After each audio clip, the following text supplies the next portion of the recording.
2023년 4월 9일입니다. 오늘은 마태복음의 마지막 부분인 27장과 28장을 함께 살피게 되겠습니다. 가룟 유다가 예수님의 부활을 받더라면 이라는 제목으로 말씀을 전하겠습니다. 지난 고난주간을 잘 지내셨는지요? 고난주간을 잘 지내고 그리고 이제 우리가 부활주일을 맞이합니다. 고난주간에 합당한 말씀을 묵상하고 또 그리스도의 고난을 깊게 이해한 시간이 되셨는가 굉장히 궁금합니다. 언제부턴가 부활주일 하면은 사실 언제부턴가가 아니라 어릴 때부터 부활주일 하면은 떠오르는 이미지는 달걀밖에는 없는 것 같습니다. 얼마나 특별할 게 없으면 부활절 계란이 부활절을 대표하는 상징이 되었는가 그렇게 생각을 해봅니다. 삶은 계란, 구운 계란 사실 그렇게 좋아하지도 않고 특별히 먹지도 않아도 전혀 무관한데 그런데 이 시즌이 되면 그렇게 교회는 계란을 주고 이 시즌만큼은 집에 삶은 계란이 있게 됩니다. 이번에는 리더들이 수고를 했는데요. 이제 그들의 수고로 예쁘게 포장된 계란을 우리가 받는 것이죠. 예수 그리스도의 부활은 기독교에 있어서 굉장히 핵심적인 것입니다. 이것보다 더 중요한 것이 없다고 말해도 과언이 아닙니다.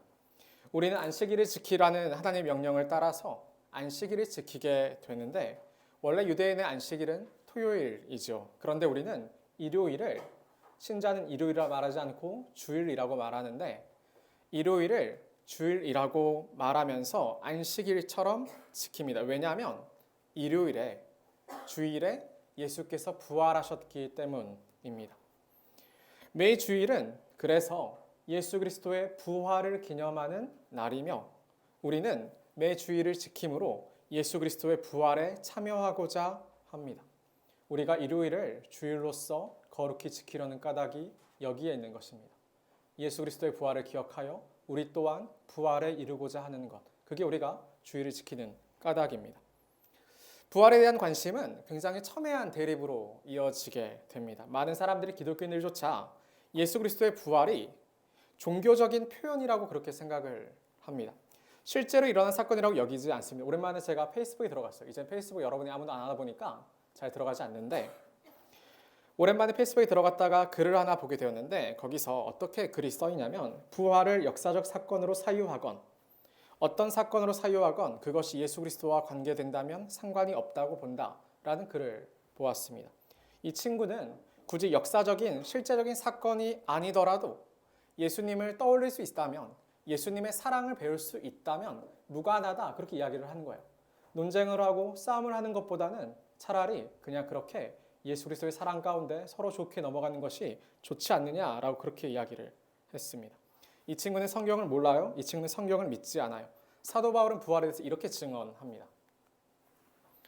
제가 3절부터 읽어보겠습니다. 내가 받은 것을 먼저 너희에게 전하였노니 이는 성경대로 그리스도께서 우리 죄를 위하여 죽으시고 장사지된 바 되셨다가 성경대로 사흘 만에 다시 살아나사. 예수께서 죽으시고 부활하신 것은 이미 성경에 예언된 것의 성취였습니다. 게바에게 보이시고 후에 12 제자에게와 그 후에 500여 형제에게 일시에 보이셨나니 그 중에 지금까지 대다수는 살아있고 어떤 사람은 잠들었으며 그 후에 야고보에게 보이셨으며 그 후에 모든 사도에게와 맨 나중에 만삭되지 못하여 난 자 같은 내게도 보이셨느니라. 여기서 강조하려는 사건은 무엇이냐면 예수 그리스도의 부활이 실제한 역사적 사건이라는 것을 강조하려고 하는 겁니다. 단지 개인들에게 조금에게 보인 것이 아니라 이 사건은 게바에게 보였고 12 제자에게 뿐만 아니라 500의 형제에게 일시에 한 번에 보인 사건이다. 그리고 이 고린도전서를 기록할 때에 그 당시에 많은 사람들이 실제로 그것을 본 증인들이 생존해 있었다라는 게 사도 바울의 기록이기 때문입니다. 예수님은 이 부활하는 사실을 알리기를 원하셨는데 어떻게까지 알리시기를 원하셨냐면 그냥 종교 내에서 기독교 내에서 통용되는 어떠한 그러한 가르침이 아니라 만삭되지 못한 것 같은 그러한 바울까지도 교회를 박해하고 예수 그리스도를 핍박했던 그 바울에게까지도 전하려고 했던 그 사실이 무엇이었냐면 예수께서 정말로 진실로 부활하셨다. 그것을 알리고자 하셨다. 그 이야기가 사도 바울의 증언이기 때문입니다. 고린도전서를 계속해서 보면요. 사도 바울은 부활을 더 강조합니다. 만일 죽은 자가 다시 살아나는 일이 없으면 그리스도도 다시 살아나신 일이 없었을 터이요. 그리스도께서 다시 살아난 일이 없으면 너희의 믿음도 헛되고 너희가 여전히 죄 가운데 있을 것이요 그리스도 안에서 잠자는 자도 망하였으리니. 만일 죽은 자의 부활이 없다면 예수께서 살아날 일이 없고 예수께서 살아나지 않으셨다면 우리의 부활에 대한 믿음도 다 헛되고 어리석은 것이고 우리는 여전히 죄 가운데 허덕일 것이며 그리스도 안에서 그리스도를 믿는다고 열심히 그 안에서 고통하다가 죽은 자들은 다 그 삶이 망한 것일 뿐이다. 그렇게 이야기해요. 그리고 마지막 19절이 참 재미있는데 만일 그리스도 안에서 우리가 바라는 것이 다만 이 세상의 삶뿐이면 모든 사람 가운데 우리가 더욱 불쌍한 자이리라. 바울은 단언합니다. 만약에 우리가 예수 그리스도를 믿는다고 말하지만 정작 부활을 믿지 않아요. 그러니까 부활을 믿지 않은 삶은 어떻게 이어지자면 이 세상의 삶을 이 세상의 것을 추구하는 것으로 나타날 수밖에 없다는 것이 바울의 단언입니다. 부활을 믿지 않으니까요. 심판을 믿지 않으니까요. 우진아, 심판을 믿지 않으니까요. 부활의 것을 믿지 않으니까 이 땅에서 무슨 절제할 게 필요가 있습니까? 그 사람들은 어떻게 살아가냐면 이 땅의 것을 추구하며 살아가는 거예요. 죄와 싸우지 않는 거예요. 적당히 용납하며 살아가는 겁니다. 그런데 그러한 삶은 불쌍한 삶이 되는 겁니다. 자기는 구원받을 줄 알았겠죠. 자기는 하나님의 소유인 줄, 예수 그리스도께 속한 줄 알았겠죠. 그런데 부활을 믿지 않으면 그 모든 것이 다 헛될 뿐이다. 예수 그리스도를 믿는다는 것은 예수 그리스도의 부활을 믿는다는 것이니까. 바울은 이런 말도 합니다. 참 재밌어요. 죽은 자가 다시 살아나지 못한다면 내일 죽을 터이니 먹고 마시자 하리라.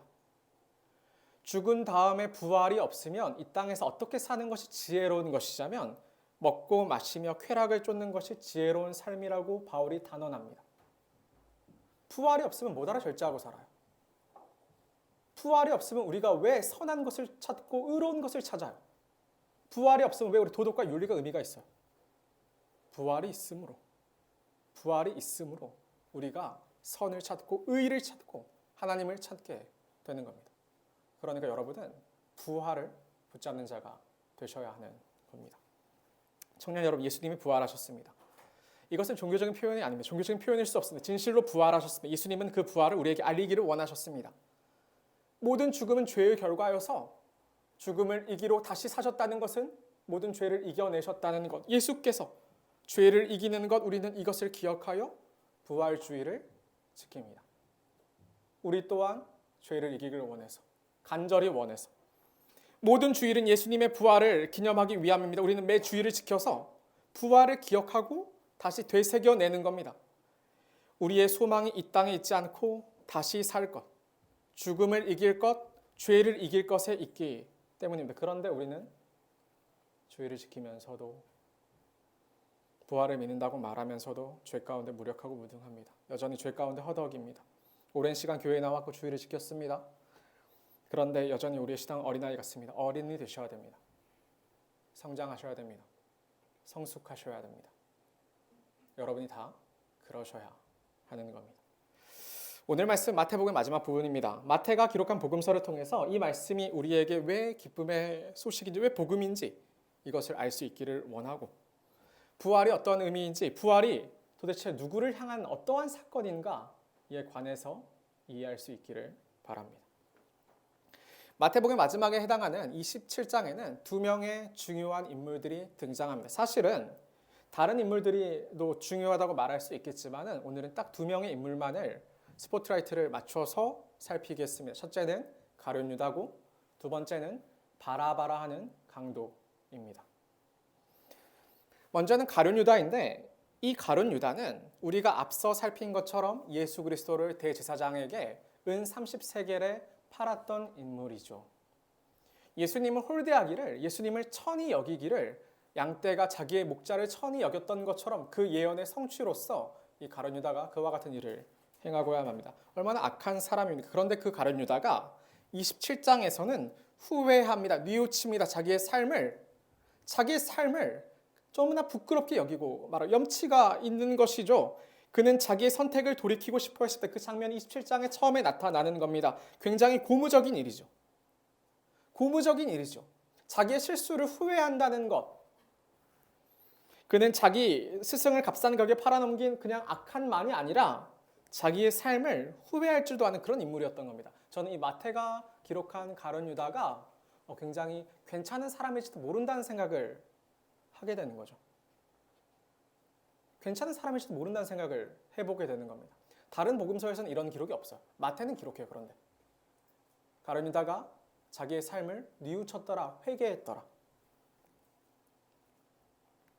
그때 예수를 판 유다가 그의 정죄됨을 보고 스스로 뉘우쳐 그 은 30을 대제사장들과 장로들에게 도로 갖다 주며, 그가 도무지 자기의 행동이 납득되지가 않은 거예요. 이제 와서 후회하죠, 뉘우치죠. 그래서 자기가 받았던 그 은 30을 들고 대제사장들을 찾아가요. 그리고 그 돈을 주면서 예수 그리스도를, 자기의 스승을, 랍비를 풀어달라고 그렇게 이야기를 합니다. 그런데 이것을 대제사장들과 장로들이 받아주지 않아요. 28장 16절에 보면 주님이 부활하시고 만나는 제자들이 다 몇 명이냐면 11명이에요. 가룟 유다가 제외된 숫자죠. 가룟 유다는 예수님을 팔아넘겼지만 그는 후회한 인물이었고 자기의 선택이 잘못되었다는 것에 이 시간 그런 인물이었는데, 그런데 여전히 유다가 제외된 채로 11제자만이 언급이 되죠. 생각해 보세요. 우리가 27장에서 가룟 유다를 대하면서 우리가 생각해야 될 것은 양심적이라고 해서 구원에 이르는 것은 아니다라는 것입니다. 마태는 다른 복음에서 언급하지 않는다고 가룟 유다의 후회를 보여줘요. 가룟 유다의 자살을 보여줘요. 그가 얼마나 그 죄책감에 짓눌렸는지를 보여줘요. 그가. 마태는 가룟 유다의 후회를 크게 언급해요. 그 까닭이 무엇일까? 가룟 유다의 후회와 자살이, 사실 마태는 무엇을 보여주냐면 그것이 어떠한 것도 책임져 주지 못하다는 것을 보여주는 겁니다. 저는 가룟 유다와 같은 인물이 굉장히 젠틀하고 괜찮은 인물이라고 저는 생각을 하게 되었습니다. 그런데 그가 했던 후회가, 그가 했던 뉘우침이 어떠한 다른 좋은 결과를 얻어내지 못하더란 말입니다. 가룟 유다는 크게 후회했고 그냥 후회한 데서 멈추지 않고 자기가 벌어들인 은 30을 되돌리려고 했고 그게 되지 않자 자기가 모든 책임을 감당할 수 없으면서도 자살로까지 이어지는 그러한 모습을 보입니다. 그런데 그의 후회는, 그의 자살은 그냥 그렇게 끝났을 뿐입니다. 여러분, 이걸 생각해 보세요. 가룟 유다는 그렇게 끝이 났을 뿐입니다. 첫 번째 인물. 두 번째는 이제 바라바라는 인물을 살피게 될 텐데, 이 바라바라는 인물은 그 삶이 가룟 유다와 달라요. 마태는 가룟 유다에서 바라바라는 인물을 제시하는데 이 바라바는 당시에 유명한 죄수예요. 모두가 알만한 그런 죄수예요. 마가는 그가 밀란을 주도한 반역자라고 소개합니다. 마태는 그렇게까지 자세하게 소개하지 않아요. 단지 마태는 무엇이라고 소개하고 싶었냐면 유명한 죄인이었다. 그가 죄인이라는 것을 그 누구도 모르는 자가 아무도 없었다. 그 이야기를 하고 싶은 겁니다. 그는 죄를 지은 죄인인데 온 세상이 다 알 정도의 분명한 죄인입니다. 그리고 이 죄인인 바라바가 27장에서 예수 그리스도와 교차돼요. 이 예수 그리스도와. 번역본에 따라서, 성경의 번역본에 따라서 공동번역이나 NIV 2011년판을 보게 되면 이 바라바를 그냥 바라바라 쓰지 않고 어떻게 쓰냐면 바라바라 하는 예수라고 써요. 바라바라 하는 예수와 그리스도라 하는 예수 이렇게 써요. 이름이 같은 거죠. 사본들 가운데 바라바의 이름을 예수라고 기록된 사본들이 있기 때문에 그렇게 기록을 하는 겁니다. 이 사본의 기록이 맞다면, 혹은 꼭 그렇지 않다 하더라도 마태는 의도적으로 사실상 바라바라 하는 예수와 그리스도라 불렸던 그 예수님을 동치에 놓아 같은 위치에 놓고 일부러 배치해 놓는단 말입니다. 일부러. 당시는 6월절이 유대인들에게 중요한 명절이죠. 유대인들을 지배하던 로마는 유대인들의 불만을 다스려야 했기 때문에, 거기에 밀란이 일어나면 안 됐기 때문에 유대인들의 명절인 6월절에 죄수를 풀어주는 관례가 있었습니다. 6월절의 정신과 어울리죠. 죽어야 했던 이스라엘 대신에 6월절 어린 양이 죽은 그 사건이요. 실제로 6월절에 유대인들은 예수님을 대신해서 누구를 놓아달라고 외쳤냐면 이 바라바를 놓아달라고 요구합니다. 대제사장들과 장로들이 무리를 권하여 바라바를 달라 하게 하고 예수를 죽이자 하게 하였더니, 바라바의 이름 뜻이 무엇이면 아버지의 아들. 예수 그리스도는 하나님의 아들. 이것도 유사하죠. 바라바라고 하는 예수와 그리스도란 예수 최대한 비슷하게 맞추어서 볼 수도 있지만 바라바는 여기서 이야기한 것처럼 유명한 죄인, 죄수. 그 누구도 부정할 수 없는 죄인. 그러나 예수님은 죄가 없으신 분, 어둠이 조금도 없으신 우리 하나님. 빌라도의 아내가 그걸 증언하잖아요. 빌라도가 대야에다가 물을 담가놓고 자기 손을 씻으면서 예수 그리스도의 무죄를 증언하잖아요. 그런데 대제장들과 장로들은 바라바를 놓아달라고 예수님을 죽이자고 말합니다. 제가 바라바라는 인물을 알고 싶었어요. 그래서 바라바라는 인물을 이제 검색해 보는데 성경에 나타나는 기록 이게 전부예요. 자세한 게 없어요. 찾아보니 근데 고전 소설 중에 바라바라고 하는 이름의 소설이 있는 거예요. 라게르크 비스트라는 그 소설가의 작품인데 실제 이제 이 바라바의 시점을 가지고 쓴 소설이에요. 제가 노벨 문학상까지 받은 작품인 거죠. 제가 이것을 읽었는데 한 3분의 2쯤 읽다가 이제 더 못 읽었는데 이 소설에서는 이 바라바의 고뇌를 담고 있습니다. 그는 도무지 자기를 위해 자신을 대신해서 예수께서 십자가에 달려 죽으셨다는 그 사실을 이해하지 못하죠. 왜 그 예수께서 나를 위해 죽으셨는가를 이해하지 못해요. 도무지 납득이 되지 않는 거죠. 내가 무엇이라고? 예수께서 나를 어떻게 하셔서? 그런데 모든 사람은 다 예수님의 죽음이 다 예수 그리스도 그 자체의 죄라고 생각했는데 이는 다르죠. 그건 다르죠. 물론 이제 이건 소설이고 상상일 뿐입니다. 마태는 십자가에서 바라바와 예수님을 교차시킵니다.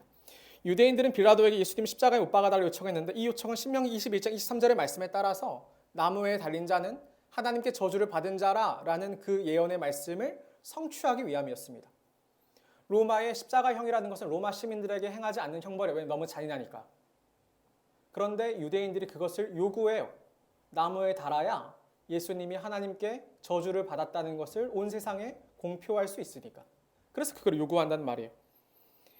유대인들은 자기의 죄를 깨닫지 못해요. 예수님 십자가에 달아 죽이려고 일을 진행하면서도 그게 자기의 죄 때문인지 알지를 못하는 거죠. 예수님은 바라바를 대신해 하나님께 저주를 받으셨어요. 그런데 바라바라 대표되는 그 유대인들은 예수님의 죽음이 그렇게 특별한 사건은 아니었겠다고, 나와는 사실 무관한 사건이었겠다고 그렇게 여기더란 말입니다. 그런데 저는 여러분이 믿음이 없다고 말할 때마다 저는 사실 정말로 그런 줄 압니다. 겸손의 표현이 아닌 줄 알아요. 그리고 저는 이게 많은 기독교들의 민낯이라고 생각합니다. 도무지 예수 그리스도의 죽음이 나와 무슨 상관이 있는지 모르겠는 그 심정이 당연한 것 아닙니까? 평생을 교회에 나와서 여러분의 연수만큼 부활절을 지켰겠지만 여전히 우리는 그냥 계란 먹는 날일 뿐인 거죠. 그 예수 그리스도의 부활이 도대체 나에게 무슨 의미가 있는가? 그것이 나의 생활에, 나의 삶에, 나의 신앙에 어떠한 영향을 미치는가? 바라바는 유명한 죄수, 누구라도 인정할 만한 그 죄수도 어쩌면 그도 자기가 왜 살아나는지 모르는 거죠. 왜 살아나는지 모르는 겁니다. 우리가 자주 찾게 된 이사야 53장 이렇게 말씀합니다. 그는 멸시를 받아 사람들에게 버림을 받았으며 간고를 많이 겪었으며 질고를 아는 자라 마치 사람들이 그에게서 얼굴을 가리는 것 같이 멸시를 당하였고 우리도 그를 귀히 여기지 아니하였도다. 그는 실로 우리의 질고를 지고 우리의 슬픔을 당하였거늘 우리는 생각하기를 그는 징벌을 받아 하나님께 맞으며 고난을 당한다 하였노라. 사람들은 예수 그리스도의 고난이 나 때문이라 생각하지 않습니다. 그러니까 고난주간이 우리한테 쓱 지나가 버리는 사건이 되고 말아요.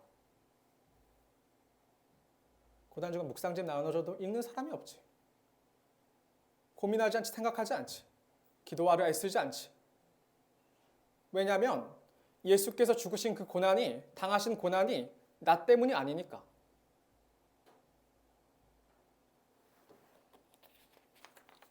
여러분 어떻게 자기가 죄인이라고 자각하죠? 거울을 봐야 됩니다. 하나님이 우리에게 율법이라는 거울을 주셨는데 율법은 기준입니다. 우리는 말씀 앞에, 율법이라는 거울 앞에 자기를 비추어 보는 겁니다. 여러분이 적용하면서, 순종하면서. 일주일을 그 적용 붙잡고 나는 그 거울 앞에 서 보는 겁니다. 난 정말로 율법 안에 있는가? 난 정말 하나님이라는 기준 앞에 서 있는가? 내 기준을 버리고 말씀이라는 기준 앞에 서게 되는 거예요. 사랑하며 살라고 명령 그 놀라운 말씀 앞에 서게 되는 거죠. 그런데 사도 바울이 뭐라 이야기한 줄 아세요? 전에 율법을 깨닫지 못했을 때 내가 살았더니 내가 율법이 뭐라는지 잘 몰랐을 때든 내가 살만한 거 인생이 나는 괜찮은 사람이고 난 더 나아가고 있고 난 미래의 계획을 가지고 있고 난 사실 크게 나쁘지 않고 그런데 그가 계명의 이름에 죄는 살아나고 나는 죽었도다 그렇게 고백해요. 저는 말씀이 은혜롭지 않을 때가 많아요. 생각보다 많아요. 너무나 많아요. 제가 말씀 앞에 서게 될 때 너무나 초라해서 그래요. 제가 아무것도 아니라는 사실이 그 기준 앞에 서게 되면 제가 해왔던 것이 전혀 무가치하다는 것을 알게 되기 때문에 그래요.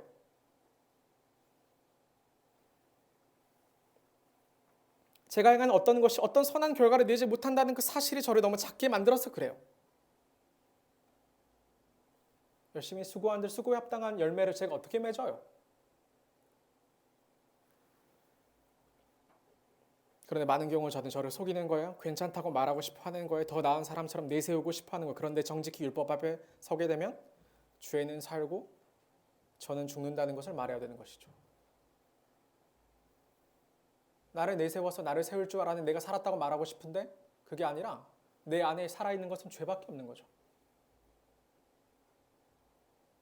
그게 율법이라는 그 거울 앞에 서게 된 여러분의 진실인 거죠. 우리의 진실이에요. 죄는 죽고 저는 살았다고 말하고 싶었는데 오히려 죄는 도드라지고 저는 참 별 볼 일 없는 사람이라는 것을 발견하게 되는 겁니다. 보십시오. 율법을 많이 안다고 말했던 대제사장과 바리새인들이, 서기관들이, 유대의 목자들이 예수님을 십자가에 달고자 합니다. 그가 신성을 못 오겠다 말했고 하나님의 저주를 받아 마땅했다고 말합니다. 그들은 진짜 죄인은 바라바를 두둔하죠. 삶에서 율법보다 여러분의 기준이 더 강조되는 거, 여러분의 삶이, 여러분의 선택이, 여러분의 쾌락이 더 중요시 되는 거, 여러분은 바라바를 두둔하고 말 거예요. 그리고 예수님을 십자가에 못 박죠. 불편하니까. 그게 우리의 본질이고 우리의 진실입니다. 그런데 예수님은 자신의 고난을 이유를 몰라주는 사람들을 위해 죽으셨다. 그게 성경의 가르침이에요. 예수님은 바라바를 대신해서 십자가를 지셨습니다. 저는 이게 마태가 말하는 복음이라고 생각합니다.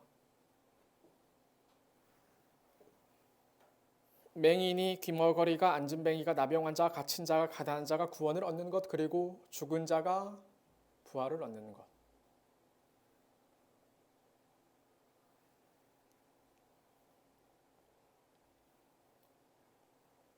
맹인이, 귀머거리가, 앉은뱅이가, 나병 환자가, 갇힌 자가, 가난한 자가, 죽은 자가 부활을 얻는 것.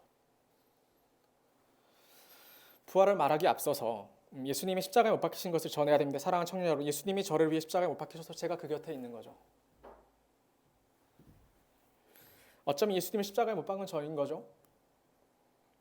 예수님의 눈을 마주쳤지만 전 부끄러워 모르고 죄스러움 몰라요. 당연한 줄 아는 거예요. 그런데 예수님이 그런 저를 위해 십자가에 못 박히려 주저하지 않으세요. 예수님은 저를 위해 십자가에 못 박히세요. 그리고 여러분들을 위해 십자가에 못 박히셨죠. 마태복음 27장 이야기를 좀 더 봐야 됩니다. 27장에서는 십자가에 달리시고 죽으시기까지 과정이 기록되어 있는데 예수님은 십자가를 짊어지기 전에 로마의 군병들이 희롱당하십니다. 로마의 군병들은 예수님이 홍포를 입히고 가시관을 머리에 씌우고 오른손에 갈대를 들이고 그 앞에 무릎을 꿇고 희롱하여 유대인의 왕이여 평안할지어다 이렇게 희롱했어요. 이 희롱은 예수님이 유대인의 왕이시니까 감당해야 되는 희롱입니다. 유대인의 왕으로서 감당하는 희롱인 거예요. 예수님이 그런 이후에 이제 십자가를 짊어지고 골고다 언덕을 오르셔야 되는데 그분이 너무 지치셨어요. 너무나 힘드셨어요. 그러니까 그 십자가를 짊어지지 못해요. 그러니까 그 십자가를 누가 대신 짊어지자면 구레네 사람 시몬이 짊어져요. 그런데 보세요. 그가 어떻게 이해하냐면 그가 예수의 십자가를 억지로 져요.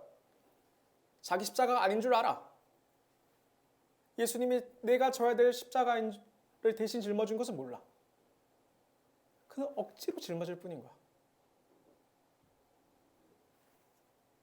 예수님은 유대인으로 왕으로 오셨지만 거절당하셨습니다. 그들은 은 30이라는 종의 값으로 자기의 목자를 팝니다. 천히 여겨요. 그런데 예수님은 그런데 자기 양떼가 짊어져야 할 십자가를 지셨고 그들이 감당해야 될 고통을 감내하십니다. 34절에는 쓸개탄 포도주를 예수님의 입에 적셔주시려 하는데 예수님 맛을 보시고 그것을 먹지 않으시죠. 왜냐하면 그것은 진통의 효과가 있었기 때문이에요. 모든 고통을 감내하셔야 했기 때문이에요. 그럼 예수님이 그것을 마시지 않으세요. 죄인의 고통을 덜어주는 배려였겠습니다만 예수님이 그것을 거절하세요. 예수님은 지금 유대인의 왕이기 때문에 그 왕이란 책임감 때문에 자기 백성을 대신하여 모든 죄의 값을 짊어지고 있는 겁니다. 자기 백성들을 위하여. 그리고 예수 그리스도의 머리 위에 죄패가 붙는데 거기에 뭐라 쓰였냐면 유대인의 왕 예수.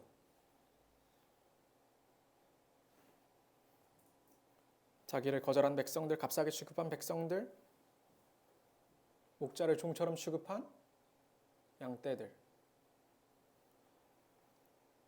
예수 그리스도의 고난이 자기를 위한 것인지도 모르는 자들을 위해 예수님을 죽이고 예수님은 죽이고 바라바를 살리려는 죄인들을 위해 예수님은 유대인의 왕은 자기 백성을 끝까지 사랑하십니다. 자기 목숨을 내어주십니다. 그런 예수님을 유대인들이 조롱합니다. 하나님이 아들이 확실하다면 내려와 보라고 자기를 구원해 보라고 조롱합니다. 대제사장과 서기관의 장로들이 그래요. 성경을 안다는 자들이 그래요. 그런 자들을 향해서 예수님은 그들이 자기 백성이라 말씀하셨고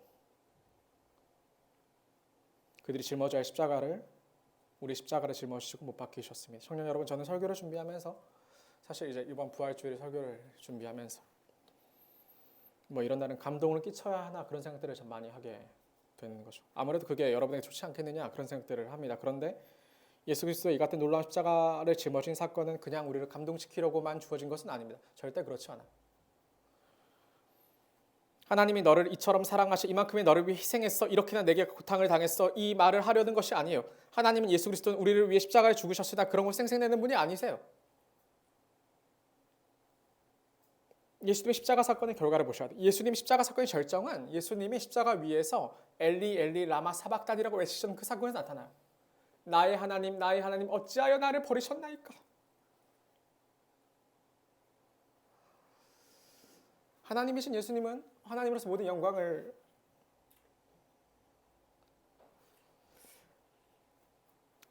저버리시고 그 하나님으로서의 모든 것을 다 제한당하시고 하나님께 버려짐을 당하십니다. 그리고 그렇게 외치시고 죽으세요.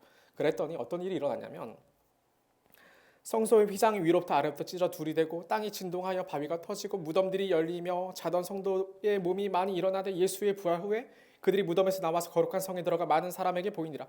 성소는 지성소와 성소로 구분이 됩니다. 그게 이제 휘장으로 구분이 되는 거예요. 성소라는 거룩한 장소라는 뜻이에요. 지성소는 지극히 거룩한 장소라는 뜻이에요. 이 지성소에 언약궤가 있고 이 언약궤가 있는 곳이 하나님이 계신 자리다 이렇게 이야기를 하는 거예요. 그런데 사람이 감히 성소에는 들어갈 수 있어도 지성소에 들어갈 수 없어요. 왜? 하나님 너무 거룩하시니까. 우리는 그에 비해서 너무 죄악되니까. 어떻게 그림자가 빛 앞에 설 수 있어? 어떻게 흑암이 빛 앞에 설 수 있어? 그럴 수 없는 거야. 그런데 예수 그리스도의 죽음은 예수님이 모든 죄의 문제를 예수님이 모든 죄의 싹신 그 사망을 감당하신 그 이후에는 이 성소의 휘장이 위에서부터 아래까지 완전히 찢어서 둘로 나뉘어진 사건입니다. 우리와 같은 자들이 감히 거룩한 하나님 앞에 서지요. 감히 우리가 하나님 임재를 체험하고 하나님 앞에 나아가면 하나님과 동행하면 하나님을 찬양하면 하나님을 아버지라고 불러요. 그게 우리가 매주 드리는 예배인 거죠. 감히 죄인이 감히 우리와 같은 자가 하나님 앞에 나아갈 수 있는 건 예수 그리스도로 말미암아 탐욕을 얻어서 죽을까 하는 두려움이 아니라 기쁨과 소망을 가지고 하나님을 께 앞에 나아가서 아버지라 부르게 되는 거. 그리고 그를 찬양하는 거 그게 예배입니다. 그리고 무덤이 열려요.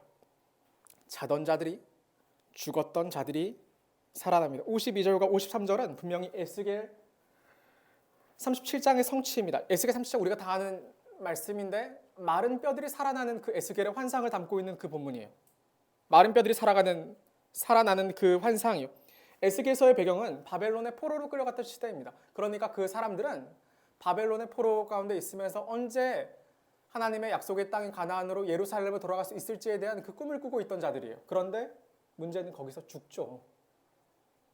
살아 있어야 그들이 다시 돌아올 텐데 그런데 그들의 생각에는 하나님과 아무런 상관도 없는 그 바벨론 땅에서 죽었습니다. 죽은 거죠.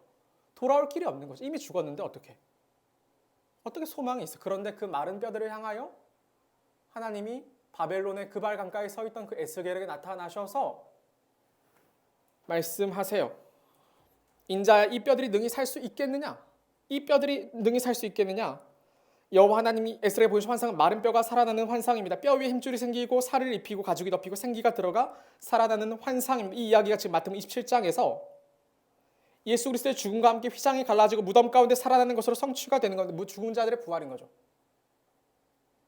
마른 뼈 죽은 지 너무나 오래돼서 뼈가 말라버린 거 다 썩어버리는 거 그런데 그 뼈가 살아나는 환상을 보는 거예요. 소망 없는 자들의 부활 도무지 말씀에 반응하지 못하던 자들의 부활 놀랍지 않습니까? 예수님이 지금 죽어버린 자들의 부활을 말씀하고 계신 겁니다. 괜찮은 자들, 가망 있는 자들, 적당히 좋은 평가를 누리는 자들 어쩌면 가룟유다처럼 자기를 돌이킬 줄도 아는 그런 양심 있는 자들? 그게 아니라 누가 살아나려면 죽은 자들의 부활인 거예요. 하나님 앞에서 죽은 것이다 다름없는 믿음과 전혀 무관한 자들이 다시 자기가 살 것에 관해서 그렇게 보여주신 그 예언의 성취입니다. 청년 여러분, 죽은 자의 부활을 보십시오. 예수님은 죽은 자에게 부활을 주시러 오신 겁니다. 죄인을 위해, 병자를 위해, 죽은 자를 위해 오셨습니다. 유대인들이 향한 질책의 기억이 나십니까? 마태복음 23장에서 예수님은 외식하는 서기관들과 바리새인들에게 화가 있을 거라고 말씀하시면서 그들에게 회칠한 무덤이다 이렇게 말씀하셨어요. 무덤은 죽음의 공간이죠. 더러운 공간이에요. 부정하는 공간이에요. 그런데 그들은 죽음을 부정을 씻어내지 못했으면서 겉모양만 회를 칠해서 그럴듯하게 꾸며요. 그리고는 괜찮은 채예요. 거룩한 채예요. 우리 주변에 많이들 그렇지 않습니까? 거룩한 채 하는 거, 믿음 있는 채하고 그냥 살아가는 거예요. 믿음 있는 척, 하나님 사랑하는 척, 말씀을 깊이 고민하는 척, 우리는 다들 그렇게 살아가니까 주변이 다 그러니까 나도 그래도 되는 줄 알죠. 그런데 예수께서 보이신 것은 죽은 자의 부활인 거죠. 우리가 믿고자, 우리가 붙들고자 하는 것은 죽은 자의 부활인 거죠. 반드시 부활이 있음을 그렇게까지 증거하시는 까닭이 여기에 있는 거예요. 실제한 사건이라고요. 예수 그리스도의 고난받는 종에 대해 예언하는 이사야 53장을 지나서 이사야 54장 시작은 이렇게 시작돼요. 잉태하지 못하여 출산하지 못한 너는 노래할지어다. 산고를 겪지 못한 너는 외쳐 노래할지어다. 이는 홀로 된 여인의 자식이 남편 있는 자의 자식보다 많음이라 여호와께서 말씀하셨느니라. 잉태하지 못하며 출산하지 못한 자가 왜 노래를 불러요?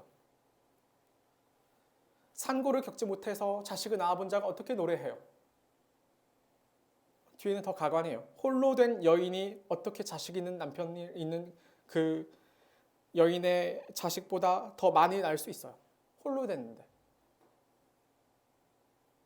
그런데 이사야 54장 이것을 이야기해요. 여호와의 말씀이니라. 이게 우리가 믿는 거고 이게 성경의 가르침인 거예요. 그냥 그럴듯하게 괜찮은 척하고 그냥 그렇게 이렇게 영위하면서 나 회개했어, 나 후회했어, 그냥 그렇게 이렇게 살아가라 이렇게 하는 게 아니라 성경은 이런 이야기가 굉장히 많아요. 아브라함과 사라를 부르실 때 그들은 불임 부부였죠. 몸종인 다메섹 사람 엘리에셀에게 대를 잇겠다고 했는데 하나님 거절하시죠. 사라의 몸종인 하갈에게서 난 이스마엘을 통해서 대를 잇겠다고 했는데 그걸 거절하시죠. 그런데 폐경이 다 와서 절대 아이를 낳을 수 없는 사라를 통해 하나님이 생명을 주셔서 자기 백성을 이어나가시죠. 사무엘도 마찬가지 아니에요. 자식이 없으니까 하나님 간구했더니 그 불임의 여자가 자식을 낳죠. 성경 그런 것도 성이에요. 예수님 어떻게 태어났어요? 동정녀 탄생이에요. 어떻게 그런 일이 벌어져? 부활을 믿는다는 그런 겁니다. 부활을 믿는다는 그런 거예요. 무능한 자가, 불가능한 자가, 생명을 감히 꿈꿀 수 없는 자가 생명을 꿈꾸는 것. 말씀을 바로 썼더니 하나님과 너무나 무관한 자가, 믿음이랑은 전혀 상관없는 자가 감히 믿음을 이야기하는 것. 그가 우리가 말하는 부활입니다. 부활인 거죠.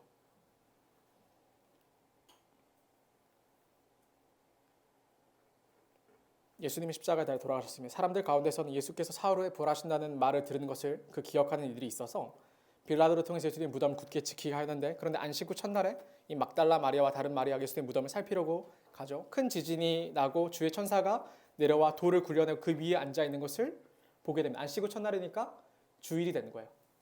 일요일이 된 것이죠. 천사는 당황하며 두려워한 두 여인들에게 예수님이 살아나셨음을 밝혔습니다. 그리고 그 여인들의 입을 통해 예수님의 제자들에게 예수님이 다시 사셨다는 것을, 부활하셨다는 것을 증언하게 하였습니다. 그리고 그들보다 미리 먼저 약속하셨던 것처럼 갈릴리에 먼저 가서 기다리실 것을 전하게 하셨습니다. 그러니까 이 여인들은 이 예수님을 전하는 가장 첫 증인이 되는 것이죠. 마태복음 마지막 28장에서 가장 중요한 부활의 증인된 첫 인물들이 이 여인들이, 이스라엘 사회에서 여인들의 지위는 낮아요. 법정에서 여인들의 증언은 채택되지 않아요. 그런데 그녀들이 첫 증인이 되죠. 근데 처음부터 마찬가지였어요. 예수님 태어나셨을 때, 탄생하셨을 때 그 탄생을 증언할 때가 누구죠? 목동이에요. 목동은 천하여 그들의 말이 법정에 채택되지 않아요. 예수님 왕위에 오르셨을 때 호산나 외쳤던 자들이 누구예요? 어린아기와 갓난아이들의 입으로. 존중받지 못하는 자들의 입으로. 그들은 부활을 겪었으니까요. 그런데 오히려 대제사장과 장로들이 예수님의 부활이 거짓이라고 조작하죠. 그러면 다시 이야기를 해봐야 돼요. 사랑하는 청년 여러분, 왜 가룟 유다만 제외가 되었습니까?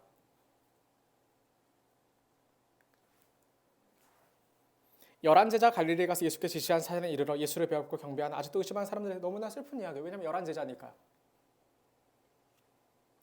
가룟 유다가 제하였으니까. 예수님이 갈릴리 가셨더니 자살한 가룟 유다를 제외한 11제자만이 예수님 만나 뵙게 됩니다. 그들은 예수님 경배를 드려요. 그런 참 재미있는 표현은 그들 중에 아직도 의심하는 사람이 있죠. 그들이 뭐가 대단해요?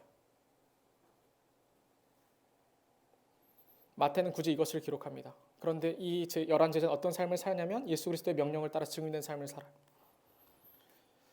예수께서 나와 말씀하여 이르시되 하늘과 땅의 모든 권세를 내게 주셨으니 그러므로 너희는 가서 모든 민족을 제자로 삼아 아버지와 아들과 성령의 이름으로 세례를 베풀고 내가 너에게 분부한 모든 것을 가르쳐 지키게 하라. 볼지어다 내가 세상 끝날까지 너희와 항상 함께 있으리라 하시니라. 여러분, 나를 살게 하는 것은, 우리가 기독교로 살아가는 것은 내 양심, 도덕성, 내 가능성 이따위 것이 아니에요. 오해하지 마세요, 여러분. 내가 괜찮은 자라서 예수 그리스도를 붙잡을 수 있는 게 아니에요. 그런 게 아니에요. 내가 조금 후회했고 내가 어느 정도 양심을 지키며 사니까 내가 그러니까 그것으로 구원받는 게 아니에요. 오해하지 마세요. 오해하지 마세요. 혹은 내가 너무나 어리석고 닦고 천해서 예수님을 믿지 못한다고 여깁니까? 내 마음에 하나도 믿음이라는 게 생기지 않으니까 예수님 믿기를 포기합니까? 누가 그것을 믿는단 말이에요? 나를 살게 하는 것은 예수 그리스도께서 나를 위해 죽으셨고 나를 위해 부활하셨기 때문입니다.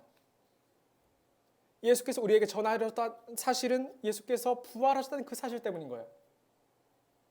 죽은 자가 부활한다. 예수님을 모두 버린 12제자 가운데 가룟 유다가 제외된 까닭은 그가 더 악랄해서가 아닙니다. 가룟 유다는 예수님을 은 30에 팔아넘겼습니다. 그를 귀히 여기지 않았어요? 그럼 다른 제자들 다릅니까? 예수님을 직접적으로 팔진 않았지만 하나도 남기지 않고 예수님을 다 떠난 자들이 제자들이었어요. 예수님과 관계가 없다고 말했습니다. 베드로는 닭이 울기 전에 3번이나 예수님을 부인할 뿐 아니라 저주합니다.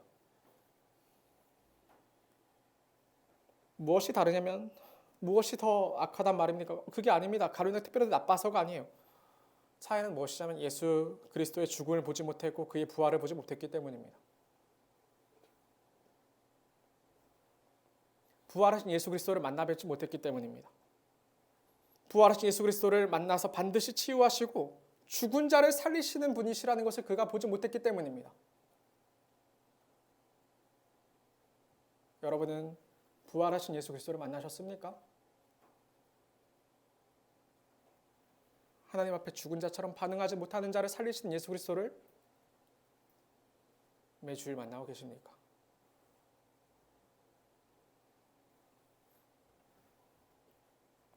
그는 예수님이 바라바를 대신해서 그를 살리시기 위해 죽으셨다는 것을 보지 못했기 때문이고 그럼에도 불구하고 죽음에 머물지 않으시고 다시 사셔서 죽은 자를 살리시기 위해 이 땅 가운데 그 고통과 고난을 그 유대인의 왕으로서 당하셨다는 그 놀라운 부활을 보지 못했기 때문에 가룟 유다는 그런 마지막을 얻습니다. 청년 여러분, 예수님의 사역은 갈릴리에서 시작해서 다시 갈릴리로 마치게 되죠. 이제 다시 갈릴리로 제자들을 부르셨습니다. 스불론 땅과 납달리 땅과 요단강 저편 해변길과 이방의 갈릴리요. 흑암에 앉은 백성이 큰 빛을 보았고 사망의 땅과 그늘에 앉은 자들에게 빛이 비추었도다 하였느니라. 이때부터 예수께서 비로 전파하여 이르시되 회개하라 천국이 가까이 왔느니라 하시더라.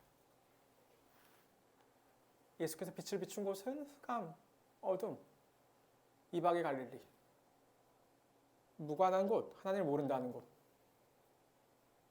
회개하라 천국이 가까이 왔느니라. 비로 전파하여 이르시되. 우리가 구원에 이르는 것은 오직 예수 그리스도로 말미암습니다. 예수님이 우리와 같은 자들을 위해 죽으심으로 죄의 결박에서 끊어내셨고 우리와 같은 자들을 위해 부활하심으로 죽은 자가 살아날 것에 대한 소망을 갖고 우리가 이 믿음이라는 것을 갖는 겁니다. 우리는 주일을 지켜 일주일의 시작을 우리는 일요일 하지 않고 신자는 주일이라고 말하면서 거룩히 지켜요. 이날은 예수께서 부활하신 날이기 때문입니다. 그리고 주일에 열심히 애써서 어떻게든 예수 그리스도의 부활을 붙잡고 남은 일주일을 은혜로 살아가는 거예요. 그게 신자의 삶인 거죠. 그런데 이게 익숙해요. 예수 그리스도의 고난주간도 익숙하고 그냥 예수 그리스도의 부활도 무의미해요. 그래서는 안 되는 거예요. 신자가 그럴 수는 없는 거예요. 그래서는 안 되는 거예요. 그냥 내 적당함으로, 내 괜찮음으로, 내 도덕성으로, 내가 해왔던 종교 생활로는 도저히 구원에 이를 수 없는 겁니다. 예수님이 바라바를 위해 죽으셨을 뿐 아니라 그를 위해 다시 사심을 기억하며 감사하기 위한 그러한 주일이 됐으면 좋겠습니다. 말씀 정리하겠습니다. 사랑하는 청년 여러분, 예수님 부활하셨습니다. 이 말을 이제 좀 이해하시겠습니까? 예수께서 여러분을 위해 죽으시고 여러분을 위해 부활하셨습니다. 우리는 참 어리석어서 예수님의 부활을 마주하고도 그냥 계란을 떠올릴 뿐이죠. 그게 우리의 저열함이고 비참합니다. 그런데 하나님은, 우리의 아버지는 또다시 은혜를 베푸셔서 예배의 자리를 우리를 불러주시고 하나님의 말씀을 듣게 하시죠. 우리가 무엇이라고 맨날 지각이나 하고 맨날 마음에 준비도 안 되고 무슨 일 있으면 예배를 빠지고 어떻게 감히, 그런데도 하나님 앞에 감히 그런데 또다시 불러주신 하나님의 은혜.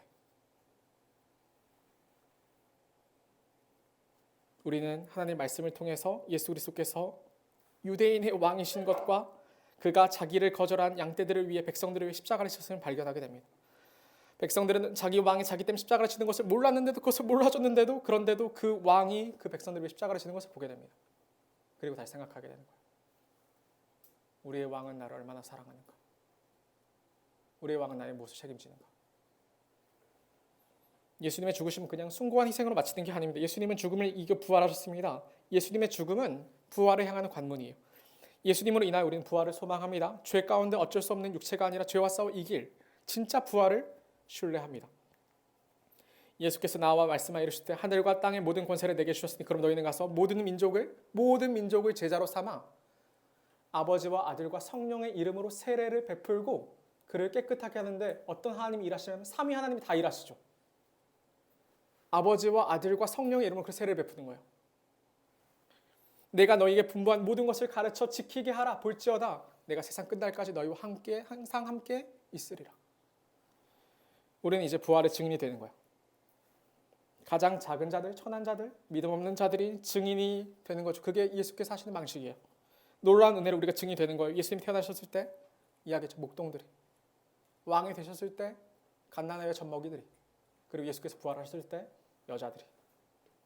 그러니까 이제는 믿음 없는 우리들이.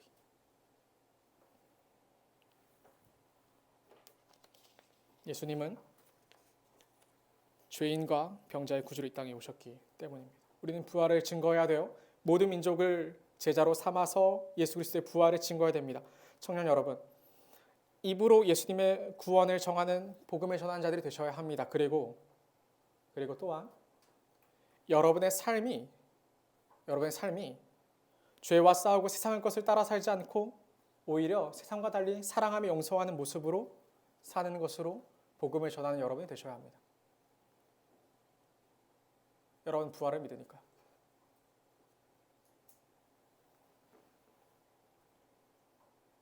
그런데 이것이 어떻게 가능하냐면 우리의 이 모든 힘은 우리의 종교성이 아니라 그렇게 살아간 우리와 세상 끝날까지 항상 함께 하시는 예수 그리스도로 말미암아 가능한 거죠. 열심히 기도하고 확신 있게 감사와 기쁨으로 기도하고 담대함 얻어서 부활의 증인으로 살고 죄와 싸우고 죄에 굴복하지 않고 어떻게든 죽음을 이기고 예수 그리스도의 그 놀라운 부활에 참여하고자 하는 자의 삶으로, 그리고 그것에 참여시키고자 이웃에게 복음을 전하는 삶으로. 그게 마태복음 마지막인 거예요. 복음을 전하는 삶. 복음을 전하는 삶. 증인된 삶을 살아가는 저와 여러분 되는 복된 부활, 그리고 복된 주일. 여러분이 넘어지고 절망하더라도 또다시 은혜로 여러분 불러주실 때 그 복된 주일에 예수 그리스도의 부활을 마주하고 그 부활을 믿게 되는 저와 여러분 되기를 간절히 소망합니다. 같이 기도할까요?